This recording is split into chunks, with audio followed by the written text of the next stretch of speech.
The pre-season series continues with a look at 5 FPL midfielders to consider for the opening game weeks of the 2020-21 season. Salah and Aubameyang are 2 of the most selected premium midfielders, but who are the best value options to go alongside them? Tomas Soucek started all 9 games since the 2019-20 season restart, where he scored each of his 3 Premier League goals. Amongst FPL midfielders priced at 7.5 million or below, only Greenwood and Foden found the back of the net more often during that period. The 25-year-old ranked joint 3rd for goal attempts and shots in the box amongst the same group, while only Ward-Prowse, Trossard and Foden exceeded his 2.31 expected goals figure. West Ham have one of the least attractive opening schedules, taking on Arsenal, Leicester, Spurs and Man City in the first 6 game weeks, all of which have a difficulty rating of 4. But it is encouraging that 2 of the 3 goals Soucek scored came from corners. Leicester conceded 36% of their goals from set pieces last season. Only Man United and Arsenal fared worse. Featuring more regularly in the second half of the campaign than the first, Stuart Armstrong picked up 8 of his 9 FPL involvements last season during this calendar year, from game week 21 onwards.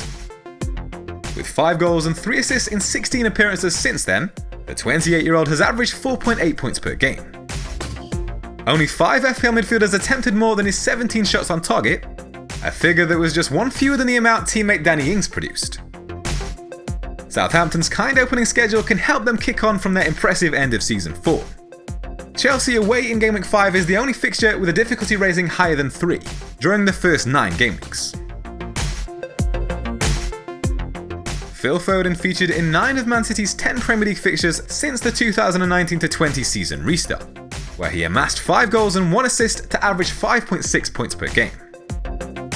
Amongst teammates, only Sterling scored more goals over that period, while only Jesus and Sterling fired more than Foden's 9 efforts on target. Only Mahrez, Willian and Pulisic returned more than his 50 FPL points, amongst midfielders priced below 10.5 million. Man City begin the season with a blank game week, but could be worth investing in for their run between game weeks 3 and 6.